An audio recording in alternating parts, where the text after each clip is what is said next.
Hi friends, പുതിയൊരു വീഡിയോയിലേക്ക് എല്ലാവർക്കും സ്വാഗതം. കോടതിക്ക് അരുണിമ നിരപരാധിയാണെന്ന കാര്യം മനസ്സിലാവുകയാണ്. അങ്ങനെ പ്രിയോടും ശങ്കർ റാമിനെയും കൂട്ടിൽ നിർത്തിയ ശേഷം അവരോട് പറയുകയാണ്, നിങ്ങൾക്ക് എന്തെങ്കിലും പറയാനുണ്ടോ എന്നങ്ങ് ചോദിക്കുകയാണ്. എന്നിട്ട് പറയാണ്, പ്രിയ ഒരു ക്രിമിനലാണെന്ന് ഇപ്പോൾ കോടതിക്ക് തെളിഞ്ഞിട്ടുണ്ട്. അതുകൊണ്ട് തന്നെ പ്രിയ ഇതുവരെയും ചെയ്തു കൂട്ടിയ എല്ലാ കുറ്റകൃത്യങ്ങളും വീണ്ടും പുനരന്വേഷിക്കണമെന്ന് കോടതി ഉത്തരവിടുന്നു. ആ അന്വേഷണം SP കിരൺ തന്നെ മേൽനോട്ടത്തിലായിരിക്കണം എന്നുള്ള കാര്യമൊക്കെ അങ്ങ് പറയാൻ കേട്ടോ. പിന്നീട് ഇത് കേൾക്കുന്ന ശങ്കർ റാമും പ്രിയയും ആകങ്ങ് പരിഭ്രമിച്ചുകൊണ്ട് തന്നെയാണ് നിൽക്കുന്നത്.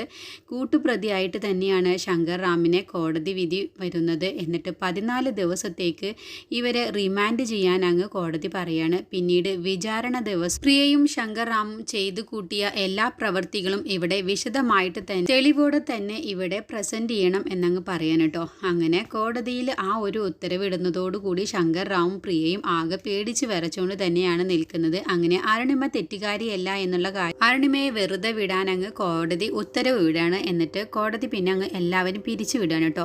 പ്രിയ നന്ദഗോപൻ ഉറങ്ങിക്കിടക്കുന്ന സമയത്ത് നന്ദഗോപന്റെ സ്വത്തുക്കളെല്ലാം പ്രിയയുടെ പേരിലേക്ക് മാറ്റിയ ആ രജിസ്റ്റർ കാര്യങ്ങളെല്ലാം തന്നെ കോടതി അങ്ങ് ക്യാൻസലാക്കുകയാണ്.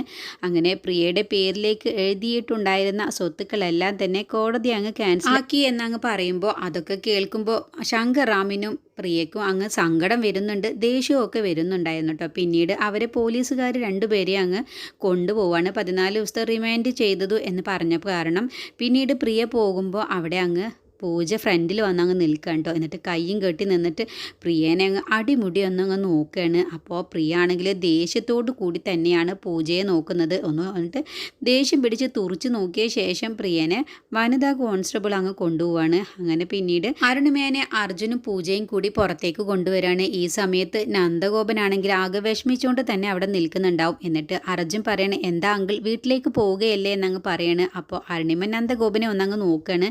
എന്നിട്ട് അങ്ങ് ഒന്നും മിണ്ടാതെ തന്നെ അവിടുന്ന് അങ്ങ് ഇറങ്ങി പോവാണ് കേട്ടോ. അപ്പോൾ നന്ദഗോപൻ പറയാണ്, കണ്ടില്ലേ അരുണിമയ്ക്ക് ഞാൻ വീട്ടിലേക്ക് വരുന്നതുകൊണ്ട് ഒരു താല്പര്യവുമില്ല, അതുകൊണ്ട് ഞാനില്ല അർജുൻ, നിങ്ങൾ പോയിക്കോളൂ എന്നങ്ങ് പറയുമ്പോൾ അർജുൻ പറയും, അത് പറ്റില്ല, അങ്കിൾ കൂടി വന്നേ മതിയാവൂ. അരുണിമ ആൻറ്റിയുടെ മനസ്സിലെ ആ കറകളെല്ലാം ഞങ്ങൾ തന്നെ മാറ്റിയെടുത്തോളാം, പക്ഷേ ഇപ്പോൾ അങ്കിൾ ഞങ്ങളെ കൂടെ വരാതിരിക്കരുത് എന്നങ്ങ് പറഞ്ഞ് നിർബന്ധിച്ചുകൊണ്ട് തന്നെ നന്ദഗോപനുമായി കാറിൻ്റെ അവിടേക്ക് അങ്ങ് പോവാണ്. ഈ സമയത്ത് അരുണിമയാണെങ്കിൽ ഒന്നും മിണ്ടാതെ തന്നെ അവിടെ ഇങ്ങനെ നിൽക്കുന്നുണ്ട്. എന്നിട്ട് നന്ദഗോപനെ കാറിന്റെ ഫ്രണ്ടിൽ അങ്ങ് ഇരുത്താണ് കേട്ടോ. എന്നിട്ട് അർജുൻ അരുണിമയും കൂട്ടിയിട്ട് അർജുൻ്റെ കാറിൽ തന്നെ അരുണിമേനെ അങ്ങ് ഇരുത്താണ്. എന്നിട്ട് പൂജ അങ്ങ് കയറാണ് കേട്ടോ. എന്നിട്ട് അർജുൻ അങ്ങ് വണ്ടി ഓടിച്ച് പോകുന്ന സമയത്ത് അർജുൻ പറയണ അരുണിമയോട്, ആൻറ്റിയുടെ മനസ്സിൽ എന്തെങ്കിലും നന്ദഗോപൻ അങ്കിളിനെ കുറിച്ചുണ്ടെങ്കിൽ ആ തെറ്റിദ്ധാരണയെല്ലാം ആൻറ്റി മറക്കണം. എന്നിട്ട് സന്തോഷത്തോടു കൂടി ഇനിയെങ്കിലും നിങ്ങൾ കുടുംബജീവിതം നയിക്കണം, അതാണ് ഞങ്ങൾക്ക് കാണേണ്ടതും. അതുകൊണ്ട് തന്നെ ആൻറ്റിയുടെ മനസ്സിലെ തെറ്റിദ്ധാരണയൊക്കെ നമുക്ക് വഴിയെ അങ്ങ് മാറ്റിയെടുക്കാം എന്നൊക്കെ പറയാണ്.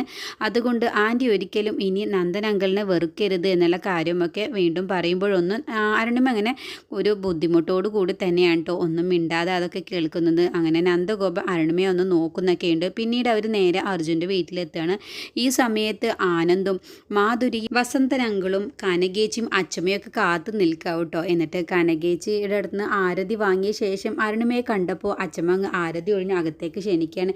എന്നിട്ട് മോളെ, നീ അകത്തേക്ക് വായോ, നിൻ്റെ ജീവിതത്തിലെ എല്ലാവിധ ബുദ്ധിമുട്ടുകളും ഇതോടുകൂടി മാറുന്ന ദിവസമാണ്, അതുകൊണ്ട് ഇനിയെങ്കിലും എൻ്റെ മോളുടെ ജീവിതത്തിൽ നല്ല കാലം വരട്ടെ എന്നൊക്കെ പറഞ്ഞ് അനുഗ്രഹം കൊടുത്തിട്ടാണ് കേട്ടോ അച്ചമ്മ സ്നേഹത്തോടു കൂടി അരുണിമേനെ അകത്തേക്ക് ആരതി ഒഴിഞ്ഞ് അങ്ങ് കയറ്റുകയാണ്.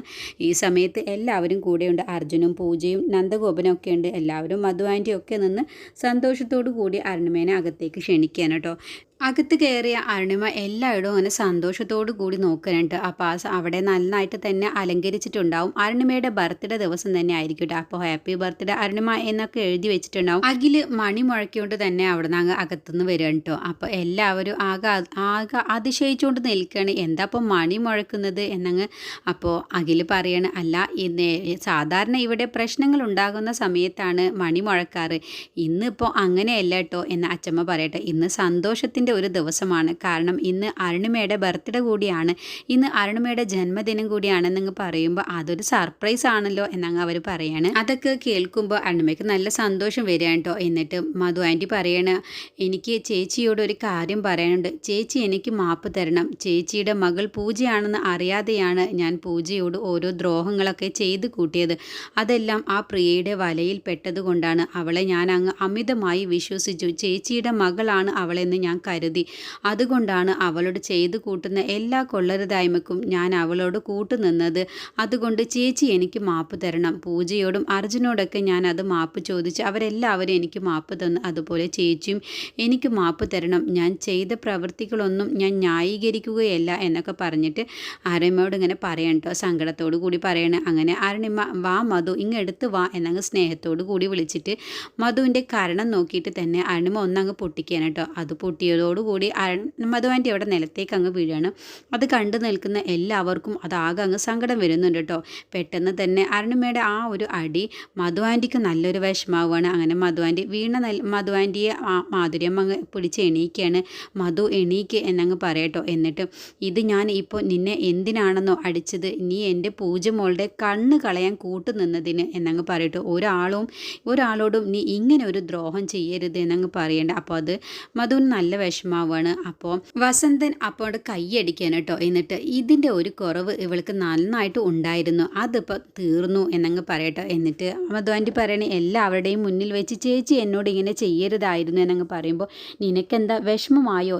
നീ എൻ്റെ കുഞ്ഞനിയത്തിയല്ലേ, അതുകൊണ്ട് തന്നെ നീ തെറ്റ് ചെയ്താൽ അത് തിരുത്തി തരാനുള്ള അവകാശവും എനിക്കുണ്ട്. അതുകൊണ്ടാണ് നിന്നെ തല്ലിയത്. നിനക്കത് നൊന്തോ മോളെ എന്നങ്ങ് ചോദിക്കുകയാണ്. എൻ്റെ ചേച്ചിയല്ലേ എന്നെ അടിച്ചത് എന്നങ്ങ് പറയുമ്പോൾ അരുണിമ അങ്ങ് മധുവിനെ അങ്ങോട്ട് കവളൊക്കെ തലോടിയ ശേഷം നെറ്റിയിൽ അങ്ങ് ഉമ്മ ഒക്കെ വെച്ച് കൊടുക്കുന്നുണ്ട് കേട്ടോ. മോൾക്ക് നൊന്തോ എന്നൊക്കെ ചോദിച്ച് വീണ്ടും കവളിലും അങ്ങ് ഉമ്മ വെച്ച് കൊടുക്കുകയാണ്. ഇല്ല ചേച്ചി എന്നങ്ങ് പറയട്ടോ.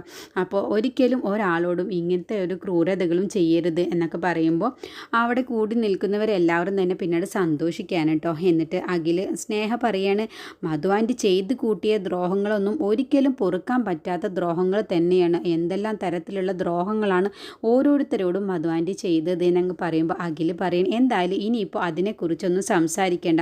മധു ആൻറ്റി ചെയ്ത ദ്രോഹത്തിന് ഇനിയിപ്പോൾ എത്ര പറഞ്ഞാലും ആ ശിക്ഷയ്ക്കൊന്നും ഒരു കുറവും വരില്ല. അത്രത്തോളം അധികം മധു ആൻറ്റി എല്ലാവരെയും ദ്രോഹിച്ചിട്ടുണ്ട്. അതുകൊണ്ട് ഇന്ന് നല്ലൊരു ദിവസമല്ലേ, അതുകൊണ്ട് തന്നെ അതൊക്കെ മറന്നേക്ക്.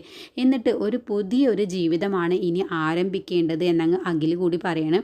അങ്ങനെ അച്ഛമ്മ അടുത്തേക്ക് വന്നിട്ട് മധുവിനെ അരുണിമേനെ ഒപ്പം ചേർത്ത് പിടിച്ചിട്ട് ഒപ്പം മാധുരിയെയും ചേർത്ത് പിടിക്കാൻ കേട്ടോ. എന്നിട്ട് പറയണം, മക്കൾ തെറ്റ് ചെയ്താൽ അത് തിരുത്തി കൊടുക്കേണ്ടത് അമ്മയുടെ അവകാശമാണ്. പക്ഷേ ഞാനും ഇവരുടെ കൂടി അതുകൊണ്ട് തന്നെ അരുണിമ ഇനിയുള്ള കാര്യങ്ങളൊക്കെ വിട്ടേക്ക്. നമ്മളുടെ വീട്ടിലേക്ക് ഒരു ശാപം പോലെ കയറി വന്നവളാണ് അവൾ ചെയ്തു കൂട്ടിയതിന് ഞങ്ങൾ കൂടി കൂട്ടുനിന്നു. അതൊരു തെറ്റ് തന്നെയാണ്. എന്തായാലും ഇനി അങ്ങനെയൊന്നും ഉണ്ടാവില്ലല്ലോ, ഇനിയെങ്കിലും നമുക്ക് സന്തോഷത്തോടു കൂടി ജീവിക്കാം എന്നൊക്കെ പറയാണ്. എന്നിട്ട് ഇന്ന് അരുണിമയുടെ ബർത്ത്ഡേ ആണ്, അതുകൊണ്ട് മോള് കേക്ക് മുറിക്ക്, എന്നിട്ട് ആദ്യം ഒരു കഷ്ണം നീ നന്ദന് കൊടുക്കുക എന്നൊക്കെ പറയണം. അപ്പോഴൊക്കെ അരുണിമയുടെ മുഖം അങ്ങ് ഒരു വിഷമം പോലെയുണ്ട് കേട്ടോ. എന്നിട്ട് ആ ഒരു കേക്ക് അങ്ങ് മുറിച്ച ശേഷം അച്ഛമ്മയുടെ വായിൽ വെച്ച് കൊടുക്കുമ്പോൾ അച്ഛമ്മ പറയണം, ആദ്യം നീ നന്ദൻ്റെ വായിൽ വെച്ച് കൊടുക്ക്, എന്നതിൻ്റെ ശേഷം പൂജ മോളുടെ വായിൽ വെക്കുക എന്നൊക്കെ പറയണം. അങ്ങനെ കേക്ക് മുറിച്ച ശേഷം നന്ദഗോപൻ്റെ വായിൽ വെച്ച് കൊടുക്കാണ്ട് എന്നിട്ട് തിരിച്ചും നന്ദഗോപനും അരുണിമയുടെ വായിൽ വെക്കുകയാണ്. പിന്നീട് പൂജയ്ക്ക് കൊടുക്കുകയാണ്. പൂജ തിരിച്ചും അരുണിമയ്ക്ക് കൊടുക്കുന്നുണ്ട്, പിന്നെ അച്ഛമ്മയ്ക്കൊക്കെ കൊണ്ട് കൊടുക്കേണ്ട. അങ്ങനെ അച്ഛമ്മ പറയാണ്,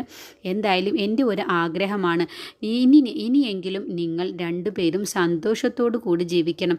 20 വർഷങ്ങൾക്ക് മുന്നേ നഷ്ടപ്പെട്ടു പോയ ജീവിതമാണ് നിങ്ങളുടേത്. അതുകൊണ്ട് നന്ദ, നീ എൻ്റെ അരുണിമയ്ക്ക് സിന്ദൂരം ഇന്ന് ചാർത്തി കൊടുക്കണം നെറ്റിയിൽ എന്നങ്ങ് പറഞ്ഞിട്ട് അച്ഛമ്മ നന്ദഗോപൻ്റെ കയ്യിൽ കുങ്കുമച്ചെപ്പങ്ങ് കൊടുക്കാൻ കേട്ടോ. എന്നിട്ട് പറയാണ്, 20 വർഷങ്ങൾക്ക് മുന്നേ നിങ്ങളുടെ ദാമ്പത്യ ജീവിതം മുറിഞ്ഞു പോയതാണ്. അതുകൊണ്ട് ഇനിയെങ്കിലും നിങ്ങൾ സന്തോഷത്തോടു കൂടി ജീവിക്കണം.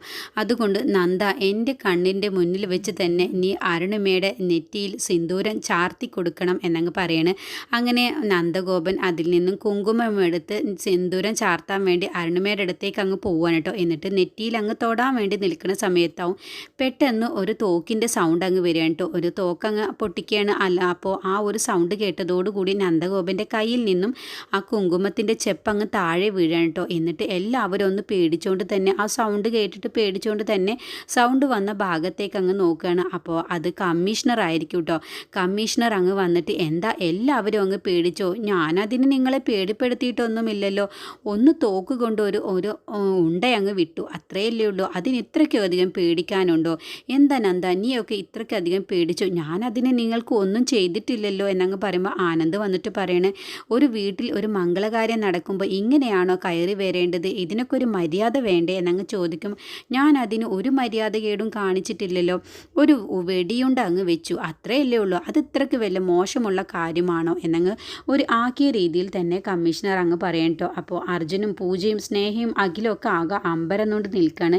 എന്നിട്ട് നന്ദഗോപൻ്റെ അടുത്ത് ചെന്നിട്ട് പറയണേ, എന്താ ഞാൻ നിന്നോട് പറഞ്ഞ കാര്യം നീ ഓർമ്മയിൽ വെച്ചിട്ടില്ലേ?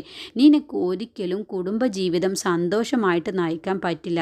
ഇപ്പോൾ നിനക്ക് നിൻ്റെ ഭാര്യയെയും കിട്ടി, നിൻ്റെ മകളെയും നീ തിരിച്ചറിഞ്ഞു. പക്ഷേ നിനക്ക് ദാമ്പത്യ ജീവിതം ഒരിക്കലും ഉണ്ടാവുകയില്ല. അത് ഈ കമ്മീഷണർ പറഞ്ഞതല്ലേ എന്നങ്ങ് പറയും. കമ്മീഷണർ സാർ, നിങ്ങൾ എന്താ ഇങ്ങനെയൊക്കെ പെരുമാറുന്നത് എന്നങ്ങ് ആനന്ദ് ചോദിക്കുമ്പോൾ അതെന്താണെന്നുള്ളത് നന്ദഗോപൻ അറിയാം എന്നങ്ങ് പറയട്ടെ. അപ്പോൾ നന്ദൻ പറയും, ഹേമചന്ദ്രൻ നിങ്ങൾ എന്താ എന്നോട് ഇത്രയ്ക്കധികം ക്രൂരതയോടെ പെരുമാറി? അപ്പോൾ കമ്മീഷണർ പറയാം, ഇത്രയും ആളുകളുടെ മുന്നിൽ വെച്ച് എന്നോട് ക്ഷമ പറയുന്നോ നന്ദഗോപൻ? നിങ്ങൾ ചെയ്ത തെറ്റുകളൊക്കെ ഏറ്റുപറയാനാണോ? അപ്പോൾ നിങ്ങൾക്കൊരു നാണക്കേടും തോന്നുന്നില്ലേ എന്നൊക്കെയാണ് ചോദിക്കുമ്പോൾ നന്ദഗോപൻ ഒന്നും മിണ്ടാതെ നിൽക്കാൻ കേട്ടോ. അങ്ങനെ കമ്മീഷണറെ കണ്ടതോടുകൂടി അർജുന് കാര്യങ്ങളൊക്കെ ഏകദേശം അങ്ങ് പിടികിട്ടുകയാണ്. പിന്നീട് അരുണിമയാണെങ്കിലോ കമ്മീഷണറെ കണ്ടതോടുകൂടി നന്ദഗോപനോട് ഒരു ചെറിയ ഒരു ദേഷ്യം പോലെ തന്നെ അങ്ങ് പെരുമാറുന്നത് പോലെ അങ്ങ് നോക്കി നിൽക്കുന്നുണ്ട്. അതുവരെയാണ് കേട്ടോ ഇന്നത്തെ എപ്പിസോഡിൽ കാണിച്ചിട്ടുള്ളത്.